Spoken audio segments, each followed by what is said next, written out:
चलिए, ये बेसिकली हम लोग रीजनिंग का एक नया चैप्टर होता है, ऑर्डर्स एंड रैंकिंग, वो पढ़ने वाले हैं। तो आपको अपनी कॉपी में हेडिंग डाल लेनी है, ऑर्डर्स एंड रैंकिंग, या फिर रैंकिंग चल जाएगा, कुछ भी लिख लो। अब इस पर ना मैं आपसे कुछ क्वेश्चन डिस्कस करने वाला हूँ। फटाफट अपन उन क्वेश्चंस को देखने वाले हैं, ठीक है। तो पहला क्वेश्चन आपके सामने लिखा हुआ है, A is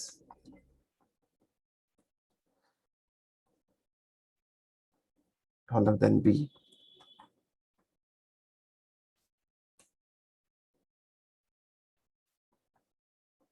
B is taller than C, E is taller than D, D is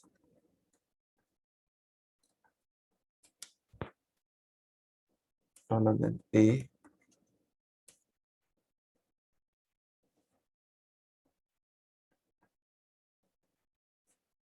identify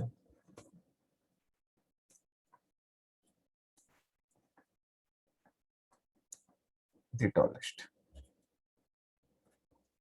देखो, इन वाले क्वेश्चंस को कैसे डील करते हैं एक बार नोटिस करो।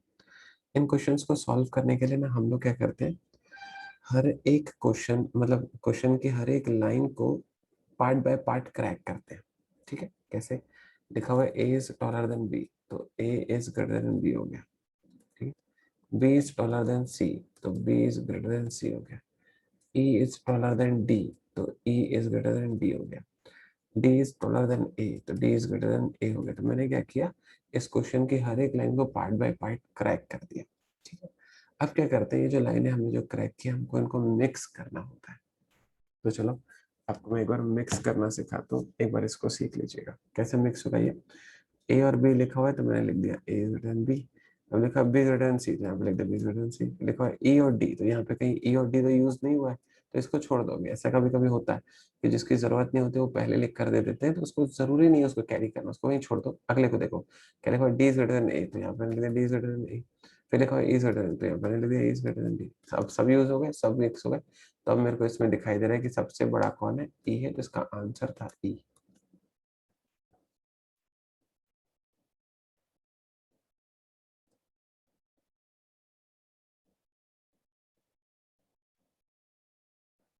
ठीक है, कंफर्टेबल हो?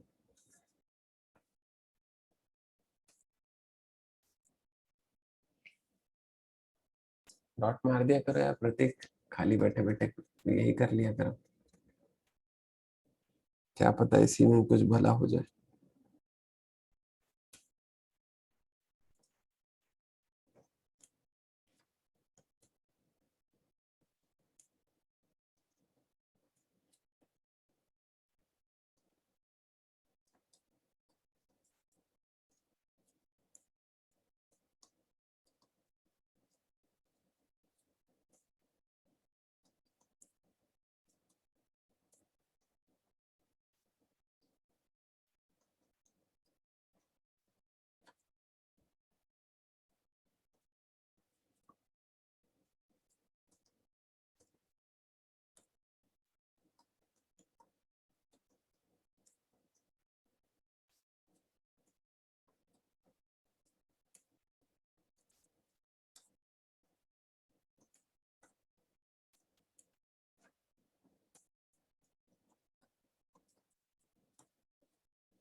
एक बार कोशिश करेंगे, आंसर निकालेंगे।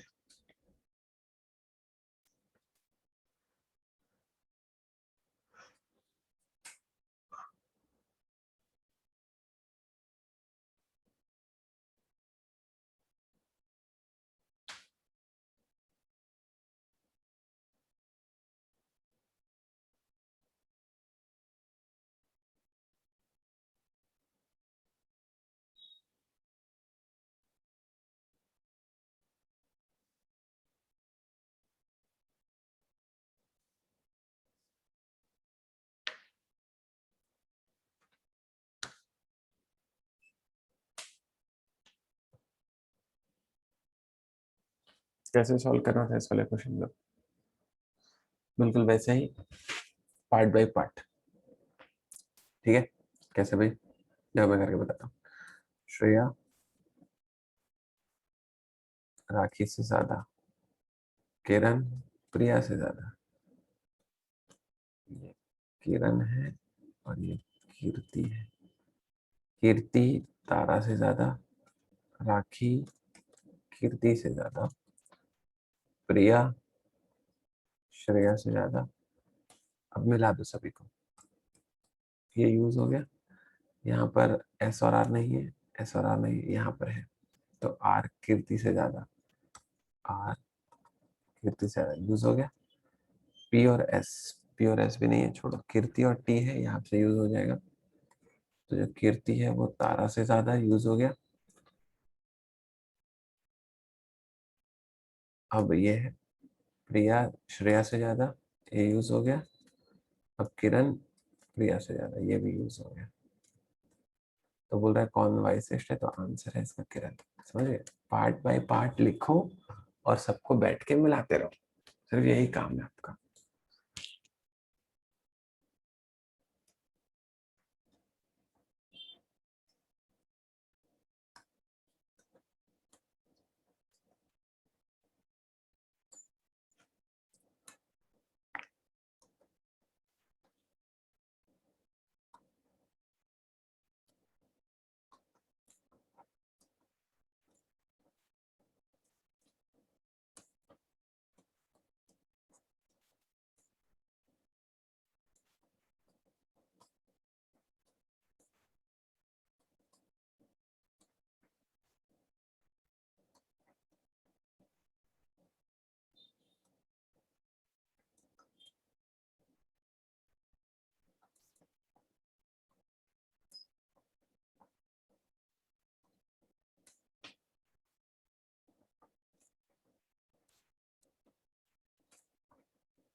चलिए बच्चों, कोशिश कीजिए तो।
क्या कहते हैं बच्चे लोग?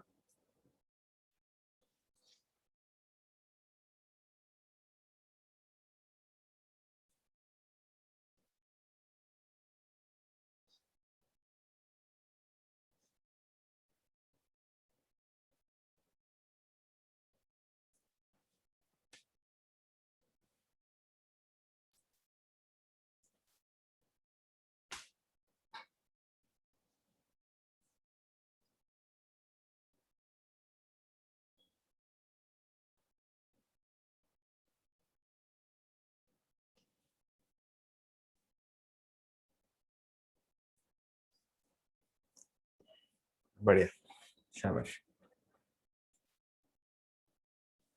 देखो मैं एक बार सॉल्व करके बताता हूँ, एक बार इतना से देख लो। रोशन इज टॉलर देन हार्दिक। रोशन हार्दिक से बड़ा है। हु इज शॉर्टर देन सुशील। अब ये जो हु होता है ना, वो हमेशा नियरेस्ट नाउन के लिए आता है। मतलब ये किसके लिए? हार्दिक के लिए। हार्दिक जो है सुशील से छोटा है। हार्दिक जो है सुशील से छोटा है। Nazia is taller than Harry. ये हार्दिक है। Nazia is taller than Harry but shorter than Hardik. अब ये जो बट है ना, ये फर्स्ट नाउन के लिए आता है। ठीक है, मतलब यही जो नाजिया है वो हैरी से तो बड़ी है, लेकिन छोटी है हार्दिक से। ऐसा बनेगा। ठीक है। सुशील इज शॉर्टर देन रोशन। सुशील जो है रोशन से छोटा है। ठीक है। Who is the tallest. चलो भाई, इसको डिफाइन कर देते हैं। मिक्सिंग करना है, बस और कुछ नहीं करना था।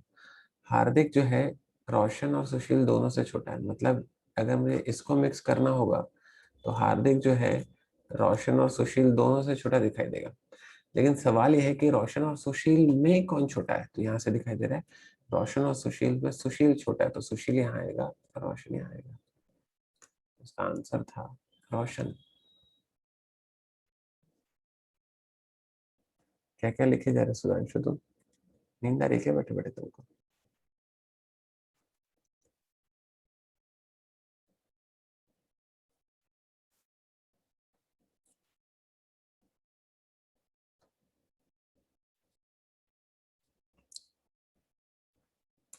चलेगा अमन, जैसे भी पढ़ना, जैसे भी देखना चाहो, सब ठीक है।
चलो भाई, चलो इसको आंसर देना है तुम्हें।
चलो सुनते हैं। देखो मैं करके बताता हूँ।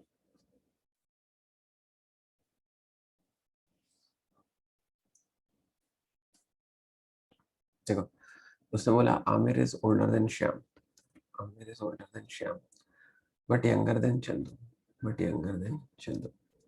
बोलता है Pihu is younger than Ishwar, Pihu is younger than Ishwar but older than किरण।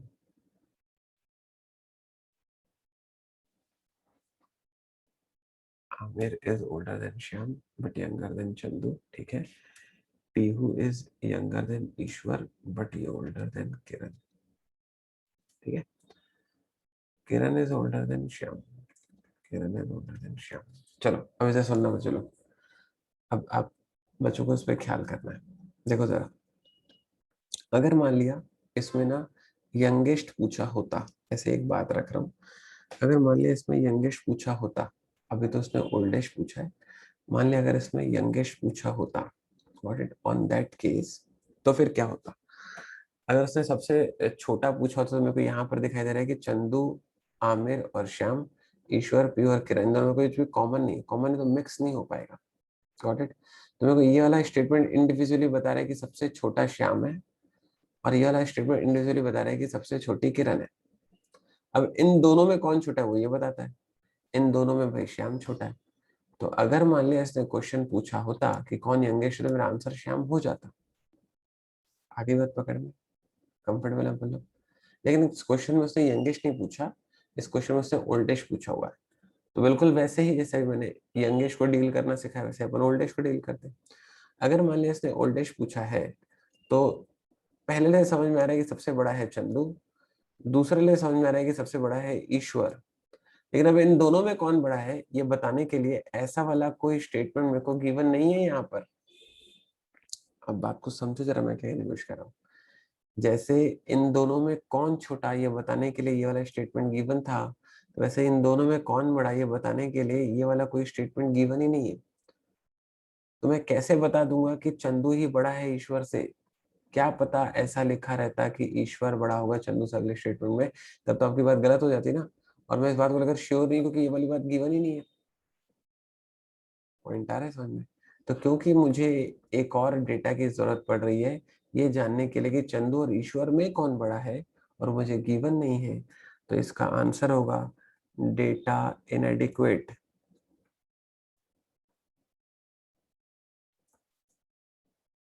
या फिर डेटा इनसफिशिएंट।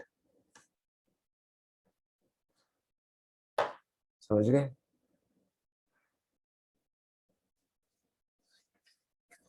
तो ये क्वेश्चन मैंने इसलिए पर्पसली करवाया आपको ये एहसास दिलाने के लिए कि ऐसे क्वेश्चन भी पेपर में आते हैं जिसमें डेटा इनसफिशिएंट आंसर रहता है।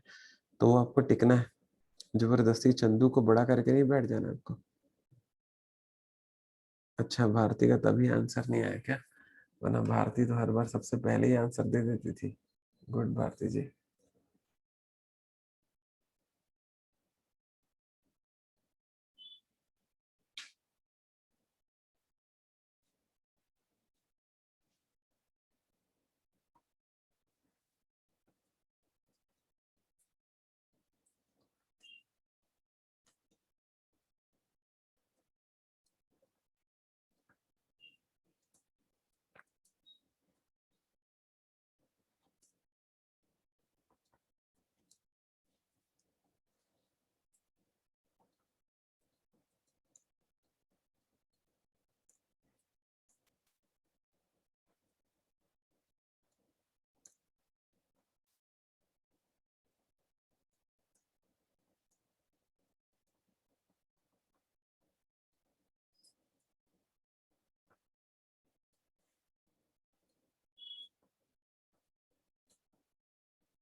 चलो जरा फोकस करो तो चलो एक बार। ये मैंने एक रैंक लिस्ट बना दी है, ठीक है। बोल रहा है कि जो राजन है वो टॉप से 5th पोजीशन पर है, ठीक है। और वही राजन बॉटम से 25th पोजीशन पर है। तो उससे पूछ रहा है कि उस क्लास में कितने स्टूडेंट हैं। ये राजन की पोजीशन है, ठीक है। तो आपको मैं इसके लिए एक फंडा दे रहा हूँ, ये फंडा नोट कर लीजिएगा। फंडा होता है top plus bottom is equal to total plus 1। This is what you have to remember, ये आपको याद रखना है। Top plus bottom is equal to total plus 1, ये आपको याद रखना है, ठीक है। तो टॉप से उसकी पोजीशन मुझे क्वेश्चन में गिवन है, कितनी गिवन है, 5। बॉटम से पोजीशन में गिवन है 25th is equal to total plus 1, ठीक है। तो ये हो जाएगा 30 - 1 इज इक्वल टू टोटल। तो टोटल की वैल्यू आ जाएगी 29। ये इसका आंसर होगा सुरेश जी।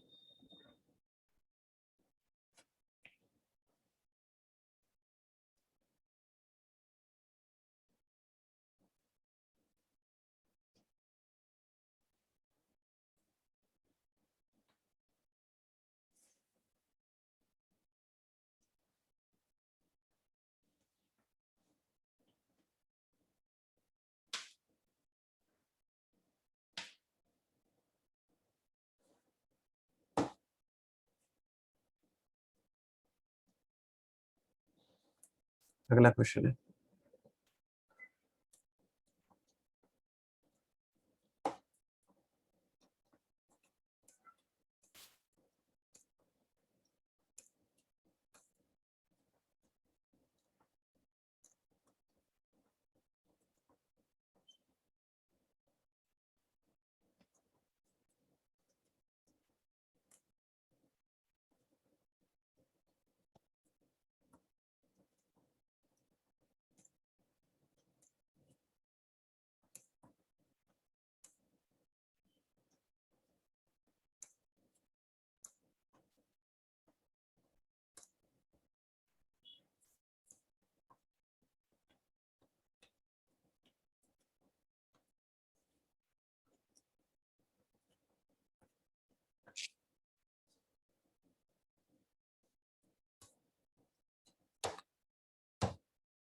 ये भी सेम स्टाइल का क्वेश्चन है। बस यहाँ पर जो है टॉप और बॉटम की जगह पर राइट और लेफ्ट लिखा हुआ है। तो इसके लिए अगर मैं फंडा बनाऊंगा कैसे दिखेगा, right plus left is equal to total plus 1, ठीक है। तो राइट से हो जाएगा 10th, लेफ्ट से हो जाएगा 28 is equal to total plus 1। इसकी वैल्यू आ जाएगी 37, ठीक है। इसका आंसर है।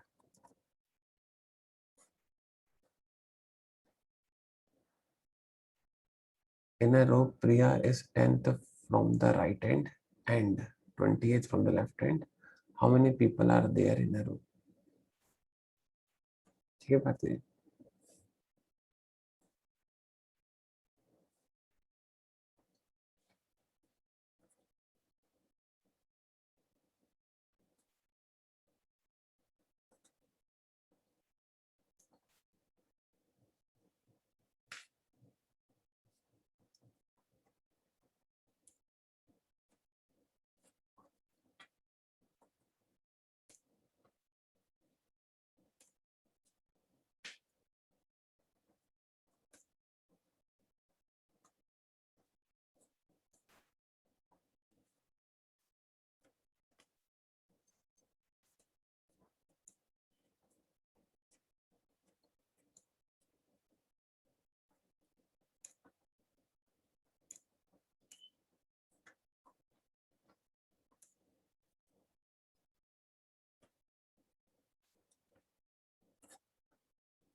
बढ़िया सर।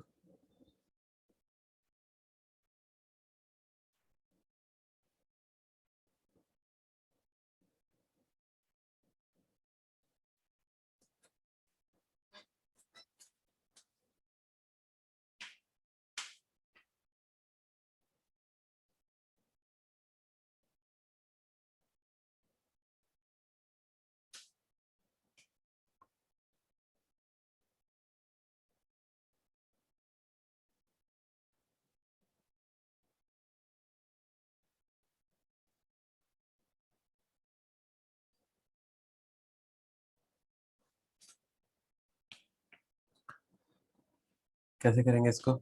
जो नीरज है वो इधर एंड से है, ठीक है ना, मतलब लेफ्ट से राइट से is equal to total plus one, left से भी 16 राइट से भी 16 is equal to T plus one.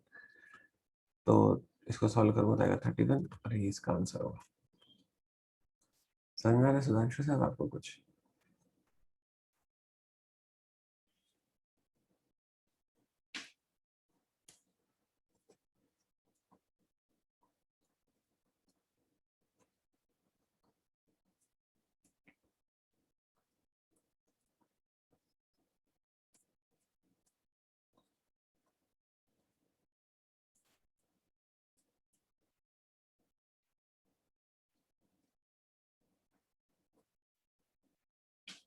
ठीक है सुधांशु साहब, बढ़िया।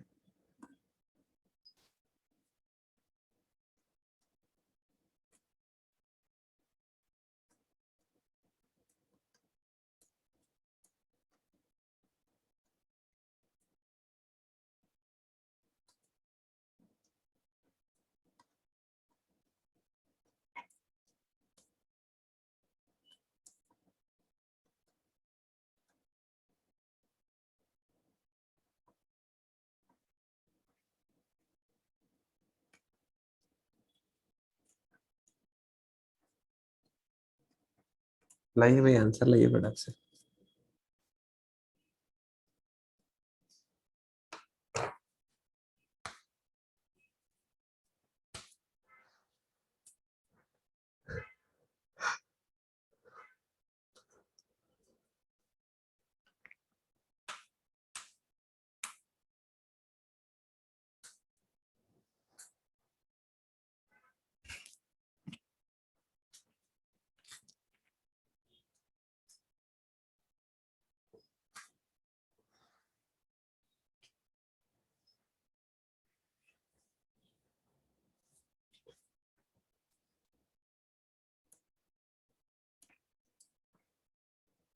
Top plus bottom is equal to total plus one.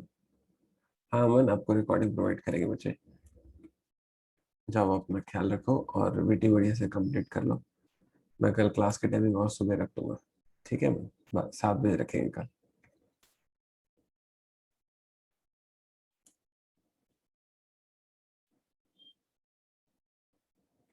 12 top से पूछ रहा है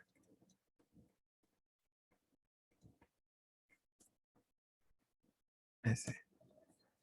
समझा?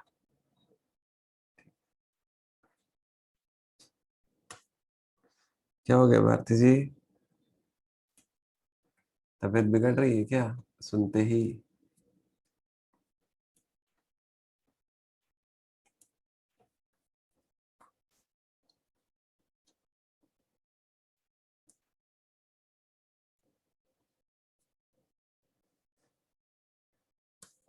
हाँ भारती जी, अब क्या करें, बिना कष्ट लिए कुछ अच्छा मिलता ही नहीं। क्या करें भारती जी, अब बताइए।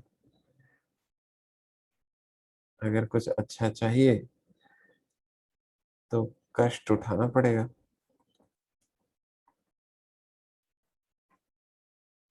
आराम करके अगर किसी का भला हुआ होता तो सभी आराम नहीं कर लेते, सो देते 24 घंटे। इतना टैलेंट तो रखते ही है कि सर आप बोलो बस, हम 24 घंटा भी सो के दिखा देंगे आपको। लेकिन दिक्कत ये है ना बात ये, कि आराम करने से कुछ आता नहीं है, थोड़ा बहुत कष्ट उठाने से आता है। तो अब ये हम पर डिपेंड करता है, या तो हम अभी आराम कर लें और फिर पूरी आगे की लाइफ भर जो है सफर करें, या तो अभी थोड़ा बहुत सफर कर लेते हैं ताकि आने वाली लाइफ में आराम मिल सके, है ना? तो देख लो भाई, जैसा ठीक लगे।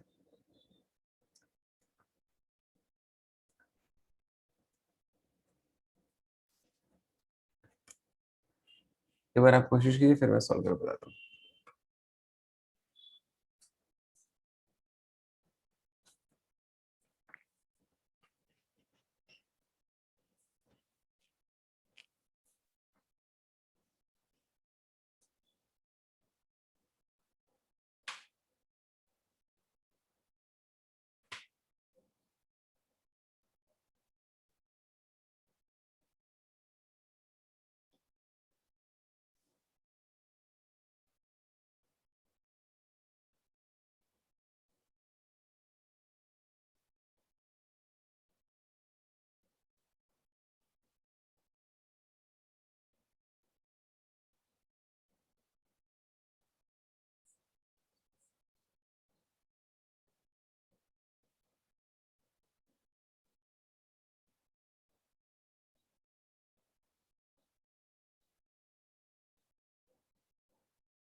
सौरभ साहब बढ़िया। देखो मैं सॉल्व करके बताता हूँ, एक बार इसको सीख लो इत्मीनान से। क्या कह रहा है कि एक रो है जिसमें उसने ना पर्सन्स को बैठा है, ये लेफ्ट है और ये वाला राइट है। ठीक है, तो लिखा हुआ है ए जो है 10th है लेफ्ट से, ये हो गया ए, और इसकी जगह है 10th लेफ्ट से। ठीक है, और बी जो है 9th है राइट से, ये है बी, वो यहाँ से हो गया 9th। ठीक है, अब वो कह रहा है कि दे इंटरचेंज देयर पोजीशन को ना इंटरचेंज कर लेते हैं, तो यहाँ पर बी आ जाता है और यहाँ पर ए आ जाता है। ठीक है, तो A become 15th on the left, तो ए जो है यहाँ से 15th हो जाता है। तो बोल रहा है कि कितने लोग थे वहां पर टोटल, ये बता दो आप मुझे। देखो इस वाली चीज को जरा सा समझना, जब उन्होंने ना अपनी पोजीशन को बदला होगा, जरा इत्मीनान से जल्दी जल्दी सुन लेना, जब उन्होंने अपनी पोजीशन को बदला होगा, तो जब मैं तुम जैसे क्लास में बैठते थे और तुमको मैडम बोलती थी कि सामने आकर बैठो, तो जब तुम सामने जाकर बैठते थे तो वाली बात मानते हो कि जब तुम सामने आकर बैठते थे तो तुम अपने कॉपी किताब उठा कर ले जाते थे, बेंच तो उठा कर नहीं ले जाते थे ना। तो मतलब कि वो बेंच जिस पर पहले ए बैठा हुआ था, जब वो पहले लेफ्ट से 10th पर था, तो बाद में भी चाहे उस पे ए बैठे चाहे बी बैठे, उस बेंच की पोजीशन, ये जो बेंच है इस बेंच की पोजीशन तो लेफ्ट से 10th ही रहेगी ना। वो बेंच जिस पर पहले बी बैठा हुआ था, जिसकी पोजीशन राइट से पहले 9 थी, तो चाहे उस पर बी बैठे चाहे उस बेंच पर ए बैठे, उसकी पोजीशन तो राइट से 9 ही रहेगी ना। आगे बात समझ, मतलब मैं कह रहा हूँ कि इंसान जाएगा जगह छोड़कर, तो बेंच वहीं छोड़कर जाएगा। ठीक है, तो जैसे ही आप इसको सॉल्व करोगे तो ये आपको left plus right is equal to total plus one वाले फंडे से ये हो जाएगा 9 plus 15 is equal to T plus 1। तो 9 plus 15 which becomes 24 minus 1 is 23, तो टोटल की वैल्यू है 23। ये इस क्वेश्चन का आंसर है। कंसेप्ट इज इंसान जाता है बेंच